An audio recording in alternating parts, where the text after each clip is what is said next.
Hello viewers, let's talk about চ্যানেলে তোমাদের প্রত্যেককে অনেক অনেক ওয়েলকাম।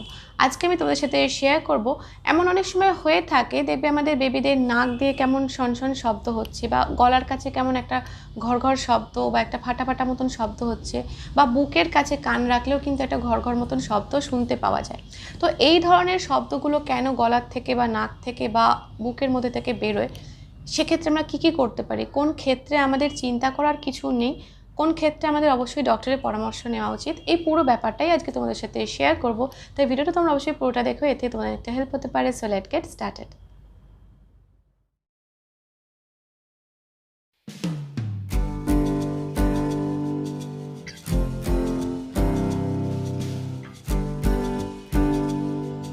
তো দেখো, অনেক সময় বাচ্চাদের নাকের ভেতর থেকে বা গলার কাছ থেকে বা বুকের ভেতর থেকে অনেক সময় ঘর ঘর মতন শব্দ বা শনশন মতন শব্দ বা বাঁশির মতন শব্দ শুনতে পাওয়া যায়। এই ব্যাপারটা ছোট বেবিদের মধ্যেও দেখতে পাওয়া যায়, আবার বাচ্চা একটু বড় হয়ে গেলে মানে বড় বেবিদের মধ্যেও দেখতে পাওয়া যায়। কখনো কখনো এই ব্যাপারগুলো খুব নর্মাল ব্যাপার হয়ে থাকে এবং আমরা একটু ট্রিট করতে পারলে ঠিক মতন সেটা ঠিক হয়ে যায়। আবার কখনো কখনো বিশেষ বিশেষ ক্ষেত্রে ডক্টরের পরামর্শ নিতে হয়। ছোটো বেবিদের ক্ষেত্রে এটা খুবই কমন হয়ে থাকে, কারণ ছোটো বেবিরা অনেক সময় দুধ খায় এবং দুধ খাওয়ার ফলে কি হয়, ওদের অনেক সময় যদি আমরা ঠিক মতন বার্প না করাই বা ঢেকুর না তোলাই, সেক্ষেত্রে না অনেক সময় দুধের কিছুটা অংশ আবার উল্টো দিকে ফিরে আসে, ভেতর থেকে বাইরের দিকে চলে আসে, এবং তার ফলে কিন্তু ছোটো বেবিদের গলার কাছ থেকে এরকম একটা ঘর ঘর মতন শব্দ বা একটা আওয়াজ পাওয়া যায়। তো এটা অনেক সময় ছোটো বেবিদের ক্ষেত্রে ঘটে থাকে, যাদের বয়স বিশেষ করে 0 থেকে 6 মাসের মধ্যে থাকে তাদের। তো যদি বাচ্চার বয়স 0 থেকে 6 মাসের মধ্যে হয় এবং বাচ্চার ঠান্ডা লাগার মতন, সর্দি হওয়ার মতন কোনো সমস্যা হয়নি, তাও এরকম শব্দ শোনা যাচ্ছে বা আওয়াজ হচ্ছে, সেক্ষেত্রে আমরা প্রথম যেটা করতে পারি সেটা হচ্ছে, বাচ্চাকে দুধ খাওয়ানো হয়ে গেলে আমরা হালকাভাবে জাস্ট চেষ্টা করতে পারি বাচ্চা যেন ঢেকুর তোলে। যদি বাচ্চা ঢেকুর তোলে একটু রিলিফ পাবে এবং অ্যাসিড হওয়ার মতন বা এরকম যে ভেতরের খাবারটা বাইরে বেরিয়ে আসার মতন সমস্যাটা হবে না, এটা করতে পারি। এবং আর যেটা করতে পারি, দুধ খাওয়ানোর সাথে সাথেই বাচ্চাকে একদম শুয়ে না দিয়ে একটু আমরা এইভাবে ধরে রাখতে পারি বাচ্চাকে, যাতে খাবারটা ঠিক মতন সেটেল হতে পারে। আস্তে আস্তে মানে প্রায় 10, 15, 20 মিনিট মতন বাচ্চাকে এভাবে রেখে দিয়ে তারপর আমরা বিছানায় বাচ্চাকে শোয়াতে পারি। একদম খাওয়ানোর সাথে সাথেই কিন্তু বাচ্চাকে সমান্তরালভাবে বিছানায় শুয়ে দেওয়া ঠিক না, জাস্ট একটুভাবে এরমভাবে শুয়ে রাখা উচিত, বা এরমভাবে নিজেদের কাঁধের কাছে বাচ্চাকে রাখা উচিত। একটু সোজাভাবে রাখার পর তারপর বাচ্চাকে কিন্তু শোয়ানো উচিত। এই দুটো পদ্ধতি আমরা ফলো করতে পারি, তাহলে বাচ্চাদের যে খাবারটা বাচ্চারা খাচ্ছে সেটা ঠিক মতন সেটেল হবে, বেরিয়ে আসার যে সম্ভাবনাটা সেটা অনেকটাই কম থাকবে, বাইরের দিকে উঠে আসার সম্ভাবনাটা কম থাকবে, এবং এর ফলে কী হবে, যে আওয়াজটা শোনা যাচ্ছিল সেটা কিন্তু আর শোনা যাবে না। তো এটা আমরা করতে পারি যদি বাচ্চার ঠান্ডা লাগার মতন সমস্যা না থাকে, সর্দি কাশির মতন সমস্যা না থাকে, বাচ্চার বয়স যদি দেখা যায় যে 0 থেকে 6 মাসের মধ্যে রয়েছে এবং এরকম ঘর ঘর শব্দ হচ্ছে, সেক্ষেত্রে আমরা বাচ্চাকে দুধ খাওয়ানোর পরপর এই দুটো বিষয় ফলো করতে পারি এবং তারপর লক্ষ্য করতে পারি যে এই ধরনের কোনো আওয়াজ বাচ্চার ভিতর থেকে আসছে কিনা, শোনা যাচ্ছে কিনা। এ তো গেল ছোটো বেবিদের ক্ষেত্রে, যারা শুধু দুধ খাচ্ছে এবং দুধ খাওয়ার ফলে খাবারটা বেরিয়ে আসার ফলে অনেক সময় আওয়াজ হয়, সেই ব্যাপার। আর অনেক সময় হয় কি, ছোটো বেবি হোক বা বড় বেবি হোক, উভয়ের ক্ষেত্রেই যদি বাচ্চার ঠান্ডা লেগে থাকে, সর্দি হয়ে থাকে, তো মিউকাস জমে থাকে, সেক্ষেত্রেও কিন্তু এরকম ঘর ঘর করা শব্দ বা শনশন মতন শব্দ বা বাঁশির মতন শব্দ হয়ে থাকে, শোনা যায়। এক্ষেত্রে এই ধরনের আওয়াজ বা এই ধরনের শব্দ শোনা যাওয়ার সাথে সাথে আরও যে লক্ষণগুলো দেখা দিতে পারে, সেটা হচ্ছে বাচ্চা কাঁদতে থাকে, জ্ঞান জ্ঞান করতে থাকে। এছাড়া বাচ্চা খেতে চায় না, যেহেতু বাচ্চার সর্দি হয়েছে, মিউকাস ভেতরে রয়েছে, বাচ্চার খেতে ইচ্ছে করে না, নাক বন্ধ থাকে, গলার এই প্যাসেজ যেগুলো আছে, পুরোটা যে প্যাসেজটা আছে, শ্বাস বায়ু যেখান থেকে যাতায়াত করে, চলাচল করে, সেই প্যাসেজটা যদি কোনোভাবে আটকে যায়, সেক্ষেত্রে বাচ্চার দম নিতে অসুবিধা হয়, তখন বাচ্চা খেতে চায় না, মুখটাও বন্ধ হয়ে যায়। তো এই সময় এই সমস্ত ক্ষেত্রে বাচ্চার কিন্তু খাওয়ার প্রতিও একটা অনীহা তৈরি হয়। এছাড়া আর যেটা দেখতে পারি বাচ্চাদের মধ্যে, সেটা হচ্ছে বাচ্চা মাঝে মাঝে হাঁ করে থাকবে, মানে বাচ্চা ভালো করে দম নেওয়ার জন্য বা বাতাসটা নেওয়ার জন্য হাঁ করে থাকবে, যেহেতু নাকের এই প্যাসেজগুলো বন্ধ থাকে সর্দির ফলে, তো ওই জন্য বাচ্চা মাঝে মাঝে কিন্তু হাঁ করে দম নেওয়ার চেষ্টা করবে। এছাড়া এরকম ঘর ঘর শব্দ শোনা যাওয়ার সাথে সাথে আর যে লক্ষণগুলো আমরা দেখে থাকতে পারি, সেটা হচ্ছে সর্দির মতন অন্যান্য সমস্যা। বাচ্চা হয়তো মাঝে মাঝে হাঁচি দিচ্ছে বা কাশছে, বা বাচ্চার নাক দিয়ে হয়তো মাঝে মাঝে জল পড়ছে, সেটা বেশি মাত্রাতেও হতে পারে, কম মাত্রাতেও হতে পারে, মানে ভেতরে অল্প অল্প ঠান্ডা লেগে রয়েছে, এরকম লক্ষণও কিন্তু দেখা দিতে পারে বাচ্চার ভেতর থেকে আওয়াজ বেরোনোর বা কোনো রকম শব্দ হওয়ার সাথে সাথে। তো এই ক্ষেত্রে আমরা কি করতে পারি, মানে বাচ্চা ছোট হোক বা বাচ্চা বড় হোক, সর্দি বা ঠান্ডার ফলে মিউকাস থেকে যদি বাচ্চার কোনো সমস্যা হয়ে থাকে, সেক্ষেত্রে আমরা কি করতে পারি, ভেতর থেকে ঘর ঘর আওয়াজ শুনে আমরা কি করতে পারি। বাবা মা হিসেবে আমাদের এই ব্যাপারটা অবশ্যই জানা দরকার যে এরকম ঘটনা ঘটছে কেন, আমাদের বাচ্চাদের সাথে কেন ঘটছে।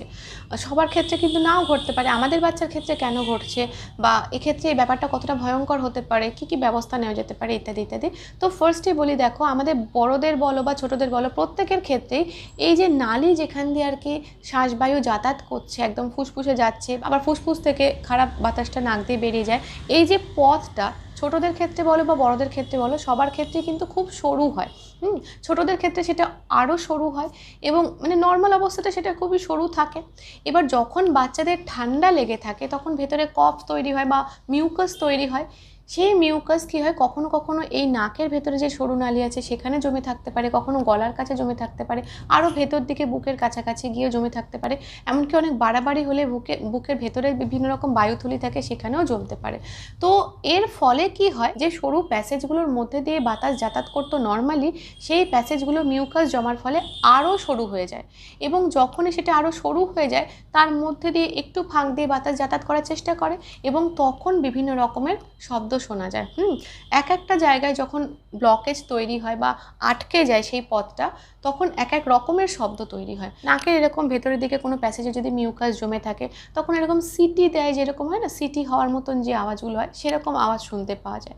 যখন এই ভেতরের দিকটাতে বা আরও একটু নিচের দিকে যদি কফ জমে থাকে বা আটকে থাকে, তখন সেই সরু প্যাসেজ দিয়ে বাতাস যখন যাতায়াত করে, তখন সেখানে অনেক সময় ঘর ঘর করা শব্দ শুনতে পাওয়া যায়, বা ফাটা ফাটা মতন আওয়াজ শুনতে পাওয়া যায়। আবার গার্গেল করলে যেমন শব্দ হয় না, সেরকম শব্দও শুনতে পাওয়া যায়। এইরকম দিকের কোনো যে পথটা আছে, শ্বাসবায়ু যাতায়াত করার পথ, সেখানে যদি কোনো মিউকাস জমে থাকে, তো সেক্ষেত্রে এরকম বিভিন্ন রকমের আওয়াজ শোনা যায়। আবার বুকের কাছাকাছি অঞ্চলে যদি কোথাও কফ জমে থাকে বা মিউকাস জমে থাকে, সেক্ষেত্রেও কিন্তু অনেক সময় কাঁপা কাঁপা মতন শব্দ শোনা যায়, ঘর ঘর মতন শব্দ শুনতে পাওয়া যায়। কান পাতলে আমরা সেটা শুনতে পারি অনেক সময়। সাধারণত বড়দের ক্ষেত্রে এরকম খুব বেশি বিভিন্ন রকমের আওয়াজ শোনা যায় না, বাচ্চাদের ক্ষেত্রে এটা বেশি শোনা যায়। তার প্রথম কারণ হচ্ছে ওই যে বললাম, বাচ্চাদের শ্বাসনালীটা খুব সরু হয়, এবং বাচ্চাদের ওই শ্বাসনালী খুব সহজেই মিউকাস জমে অনেকটা সরু হয়ে যায়, ফলে বিভিন্ন রকমের আওয়াজ ওদের মধ্যে থেকে বেশি শুনতে পাওয়া যায়। দ্বিতীয় হচ্ছে, বাচ্চারা ম্যাক্সিমাম টাইমে কিন্তু শুয়ে থাকে, এবং শুয়ে থাকলে এই শব্দগুলো বেশি শোনা যায়। তৃতীয় হচ্ছে, বাচ্চাদের যে মিউকাসগুলো জমে রয়েছে বা আটকে রয়েছে, সেগুলো বাচ্চারা চট করে গলা দিয়ে বার করে, মানে খপ করে আওয়াজ করে বার করে দিতে পারে না, বা নাক ঝেড়ে বার করতে পারে না। ফলে ওই মিউকাসগুলো সহজে কিন্তু আমাদের মতন, বড়দের মতন চট করে দেহের বাইরে বেরিয়ে আসে না। ওগুলো ওরমভাবে থেকে যায় বলে বাচ্চাদের কিন্তু ব্যাপারটা সারতেও সময় লাগে, এবং এই আওয়াজটা কিন্তু আমরা বেশ কিছুদিন বিভিন্ন রকমের আওয়াজ ওদের মধ্যে থেকে শুনতে পাই। এবার তোমাদের সাথে শেয়ার করি যে বাচ্চাদের যদি এরকম সর্দি ঠান্ডা লাগার সাথে সাথে এরকম ঘর ঘর মতন আওয়াজ শোনা যায়, বা শনশন আওয়াজ বা বাঁশির মতন আওয়াজ শোনা যায়, সেটা নাক থেকে হোক বা গলার কাছ থেকে হোক বা বুকের কাছ থেকে হোক, তাহলে সেক্ষেত্রে আমরা কি করতে পারি? খুব সিম্পলভাবে এই ব্যাপারটাতে আমাদের চিন্তা করার কিচ্ছু নেই।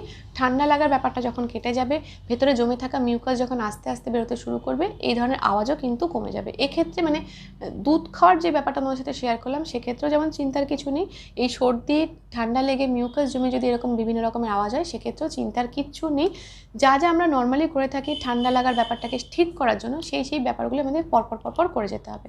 এক তো ওরা নিজের থেকে যেহেতু কফ বার করতে পারে না, মিউকাস বার করতে পারে না, তার জন্য আমাদেরকে কিন্তু ওদের নাক ঝেড়ে ঝেড়ে বারবার নাকটাকে পরিষ্কার করে দিতে হবে, যাতে ওদের ভেতরকার জমে থাকা মিউকাসটা বেরিয়ে যেতে পারে। হ্যাঁ, দ্বিতীয় যেটা আমাদের করতে হবে, সেটা হচ্ছে বাচ্চাকে প্রচুর পরিমাণে ফ্লুইড টাইপের খাবার, সবজি টাইপের খাবার খাওয়াতে হবে, যাতে পটির মাধ্যমে বাচ্চাদের যতটা মিউকাস জমেছে ভেতরে, সেটা বেরিয়ে যেতে পারে। তিন নম্বর যেটা আমরা করতে পারি, সেটা হচ্ছে বাচ্চাদের নাকে ড্রপ দিতে হবে, যাতে পুরো প্যাসেজগুলো ক্লিয়ার থাকতে পারে, বাচ্চাদের মিউকাসটা আস্তে আস্তে বেরিয়ে যেতে পারে, বা সর্দিটা আস্তে আস্তে বেরিয়ে যেতে পারে। এছাড়া বাচ্চাদের যদি ভাপ নেওয়ার মতন বা ভেপার নেওয়ার মতন ব্যবস্থা করে দিতে পারি, তো সেটাও বাচ্চাদের ভেতরকার জমে থাকা মিউকাসকে বার করতে সাহায্য করবে। মোট কথা, বাচ্চাদের যে সর্দিটা রয়েছে সেটা যদি বেরিয়ে যায়, তাহলে সেক্ষেত্রে কিন্তু এই ধরনের আওয়াজগুলো আস্তে আস্তে কমতে থাকবে। যদি এরকম হয়ে থাকে যে না, অনেক দিন ধরে সর্দি রয়েছে এবং এরকম আওয়াজ হয়ে চলেছে, বাচ্চার ঠান্ডা লাগার সমস্যাটা কমছে না, সেক্ষেত্রে তো আমরা ডক্টরের পরামর্শ নিয়েই থাকি। অনেক সময় ওয়েট যে সমস্ত কফ সিরাপগুলো হয়, সেগুলো ডক্টররা দিয়ে থাকেন, তার ফলে মিউকাসটা, ভেতরকার মিউকাসটা বেরোতে থাকে। তো এই রকম পদ্ধতিগুলো আমরা ফলো করতে পারি, এবং এক্ষেত্রে চিন্তার কোনো কারণ থাকে না। এবার তোমাদের সাথে শেয়ার করি যে আর ব্যতিক্রমী কোন কোন কারণগুলোর জন্য এরকম আওয়াজ হতে পারে, এবং কোন ক্ষেত্রে আমাদের ডক্টরের সাথে যোগাযোগ করা উচিত। হ্যাঁ, তো দেখো, প্রথম যে কারণটার কথা বলবো, সেটার নাম হচ্ছে ল্যারিঙ্গোম্যালেশিয়া। এর ক্ষেত্রে কি হয়, ফার্স্টে দেখবে যে বাচ্চার কোনো রকম কোনো সর্দি কাশির মতন বা কোনো রকম ঠান্ডা লাগার মতন সমস্যা আছে কিনা। যদি দেখা যায় যে না কোনো রকম কোনো এই ধরনের সমস্যা নেই, বাচ্চার সর্দিও নেই, ঠান্ডা লেগে নেই, ভেতরে কোনো কফ টফ নেই, কিচ্ছু নেই, তবু একদম ছোটোবেলা থেকে শুলেই বাচ্চার এরকম একটা শনশন মতন আওয়াজ বা বাঁশির মতন আওয়াজ শোনা যাচ্ছে, বাচ্চার ভেতর থেকে এরকম একটা শব্দ হচ্ছে, সেক্ষেত্রে অনেক সময় ল্যারিঙ্গোম্যালেশিয়া বলে একটা সমস্যা হয়, তার জন্য এরকম আওয়াজ হয়ে থাকে। দেখো আমাদের এখানে না স্বরযন্ত্র থাকে যার মাধ্যমে আমরা আর কি কথা বলি। তো এখানে এই পোর্শনের বিভিন্ন অংশগুলো কার্টিলেজ দিয়ে তৈরি হয়। এই কার্টিলেজটা অনেক সময় কি হয়, সরু হয়ে যায়, একদম সরু টাইপের হয়ে যায়, এবং তখন কি হয়, যখন বাতাসটা সেখান দিয়ে পাস করতে থাকে তখন এরকম একটা শব্দ তৈরি হয়, শঁ মতন শব্দ বা সাঁই মতন শব্দ তৈরি হয়। এই সমস্যাটা বেশি লক্ষ্য করা যায় যখন বাচ্চাদেরকে চিত হয়ে শোয়ানো হয়, মানে সোজাভাবে শুয়ে দেওয়া হয়, তখন ওদের ভেতর থেকে এরকম আওয়াজটা শুনতে পাওয়া যায়। যদি কিছু সময়ের জন্য বাচ্চাকে উল্টে শোয়ানো হয় তখন কিন্তু এরকম আওয়াজ শোনা যায় না। অনেক সময় ডক্টররা বলে থাকেন যে এই সমস্যাটা আস্তে আস্তে যখন বাচ্চা বড় হয় তখন পুরোপুরি ঠিক হয়ে যায়, ম্যাক্সিমাম ক্ষেত্রে এটা সময়ের সাথে সাথে ঠিক হয়ে যায়। তো যদি এরকম হয়ে থাকে যে বাচ্চার কোনো রকম সর্দি কাশির মতন সমস্যা নেই, কোনো কফ জমে নেই, মিউকাস জমে নেই, কিচ্ছু নেই, তবুও বাচ্চার বেশ কয়েক মাস ধরে দেখা যাচ্ছে এরকম ভেতর থেকে একটা আওয়াজ হচ্ছে বা শব্দ শোনা যাচ্ছে, সেক্ষেত্রে কিন্তু ডক্টরের সাথে যোগাযোগ করা উচিত। হতে পারে এটা ল্যারিঙ্গোম্যালেশিয়ার জন্য হচ্ছে, ডক্টর এটা দেখবেন, শুনবেন, বিভিন্ন বিষয় সম্পর্কে প্রশ্ন করবেন, সেই সমস্ত প্রশ্নগুলোর উত্তর দিলে ওনাদের ব্যাপারটা বুঝতে অনেক সুবিধা হবে এবং সেই মতন ওনারা গাইড করবেন।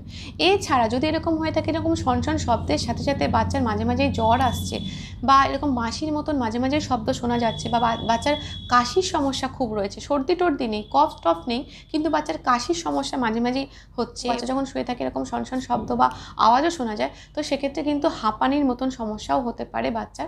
সেক্ষেত্রেও কিন্তু ডক্টরদের সাথে যোগাযোগ করা উচিত এবং ডক্টররা যা পরামর্শ দেবেন সেই মতন আমাদের কাজ করা উচিত। তো বাচ্চাদের নাকের ভেতর থেকে বা গলার কাছ থেকে বা বুকের ভেতর থেকে ঘর ঘর শব্দ শোনা যেতে পারে, বাঁশির মতন শব্দ শোনা যেতে পারে, শনশন করা শব্দ শোনা যেতে পারে।